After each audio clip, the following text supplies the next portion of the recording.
I mentioned it as like a big tennis game between two titans. I don't know, Djokovic and Federer, call it what you like. One side you've got the IEA, the other side the OPEC, and what they're fighting about is where's the demand picture? Not only now, but over the medium to longer term as well. So we've had the IEA saying world oil demand is forecast to increase by 700,000 barrels in 2025. That is the lowest rate since 2009, with the exception of the COVID year.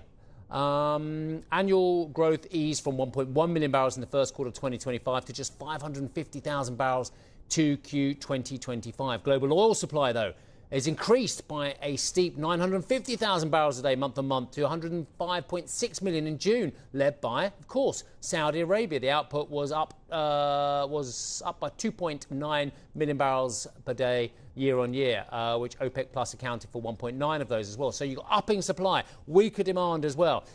Inventories. This is something that everybody watches as well. Observed oil inventories surged. They've used the word surge by 73.9 million barrels to 7.818 million barrels in May, led by OECD commercial product inventories and crude in non-OECD countries. So you've got this debate and disconnect. So I'll just read this a little bit. Benchmark crude prices rose by $7 a barrel on average in June, trading in a wide range between $65 and $80. At the time of writing, dated was trading just above 72. It's come off a little bit since then, down $15 per barrel over a year. Right, speaking to CNBC earlier this week, in fact, I think it was yesterday, OPEC Secretary General Haitham Al-Ghais appeared to hit out at oil forecasts. He was hitting out the IEA, we know that had seen a glut in crude markets this year. I can say that many have forecasted that this year we will be seeing a glut in the market. People are now realizing that there is no glut. So I think this takes me back very clearly to the fact that we do focus on fundamentals. We have sound analysis. We don't jump or have a knee-jerk reaction to a headline that may come out of here or there. And we really focus on the numbers. Perfect timing to speak to Toril Bosoni, who is head of the oil markets division at the IEA. Toril, I've had the privilege of having a ringside seat between the IEA and OPEC for decades now. I have a lot of time for Dr. Birol. I have a lot of time for the team at OPEC as well. But you seem diametrically opposed in your view on demand. Yeah, good morning. What we're seeing is that oil demand growth this year, it's really slowing. We're halfway through the year.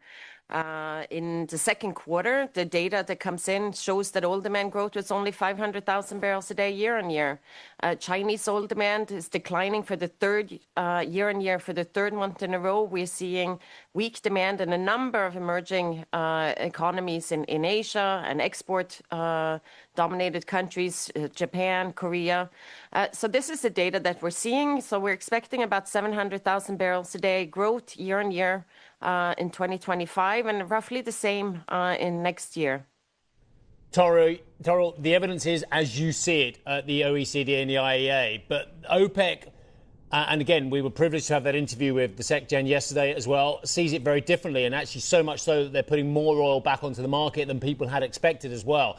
If there is less demand, greater inventories and more supply, that says to me the price could only go one way. Is that how you see it? Well, there's a difference. When we're seeing in the demand for oil, we're talking about gasoline and diesel and jet fuel. And it's true that we're seeing weakness in end-user demand. But the demand for crude at this time of the year is rising steeply. This is true. We had refinery throughputs increasing by about 3 million barrels a day from May to its peak in August. And at the same time, we're also seeing demand for crude for power generation, especially in the Middle East, rising seasonally, doubling from over the same period to about 1 million barrels a day in August. So the demand for crude is quite steep. Now, we're seeing that even so, we're seeing that supply outpacing demand over this period. In the second quarter, we're seeing about a surplus of almost 1.7 million barrels a day. But the stocks that have been taken up, they're coming into Chinese crude inventories and for gas liquids in the United States. So the market for certain products and certain areas are tighter. So there is indeed a need for increased supply. And that's what we're seeing, that the increased supplies from the OPEC countries are coming at a good time when demand is for crude is rising seasonally. Toril, I would like to talk about China for a moment. I saw in your report that you are suggesting Chinese companies are expected to continue driving the expansion when it comes to inventories. I'm wondering whether you can give us a little bit more color in terms of Chinese demand and ultimately where they're getting output from. So it's in Chinese end user demand for product had declined in May for the third consecutive month. We're seeing demand, especially for transport fuels, for gasoline and for diesel declining. As EV sales, you can see the first half of this year, EV sales were up by 50% of sales came from electric vehicles in China. And this is really eating into end user demand. But we saw in the second quarter that Chinese crude inventories increased by 80 million barrels. So this has absorbed much of the glut that we're seeing in the market so far. And with Chinese companies taking a more strategic role and boosting reserves for energy security reasons. I would also like to address the geopolitical situation here. We can't forget the 12-day war, as the president called it. I'm trying to understand what are you noticing in terms of the impacts of geopolitics for oil markets and whether you have noticed any sort of change in terms of output from Iran. We saw in June, we did see that Iranian exports and supply decrease month on month by about 400,000 barrels a day from May. But to note, May was a very high month where a lot of oil was pushed onto the market. So the June number was really in line with the 2024 average, about 1.5 million barrels a day of exports. And we're seeing most of that heading to China.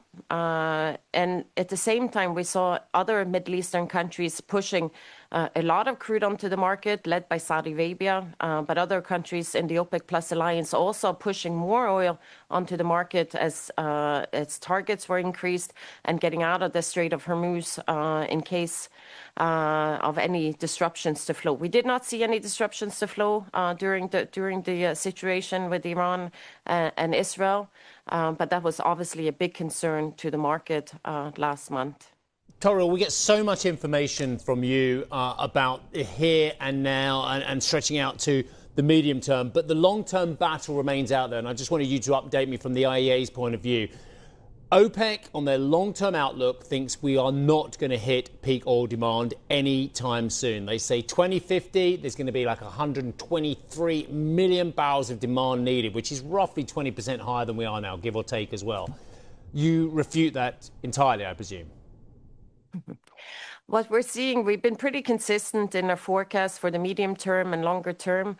We just published our forecast to 2030 in June, which shows that oil demand growth will continue to increase through 2030, but reaching a plateau around that period at the end of the decade.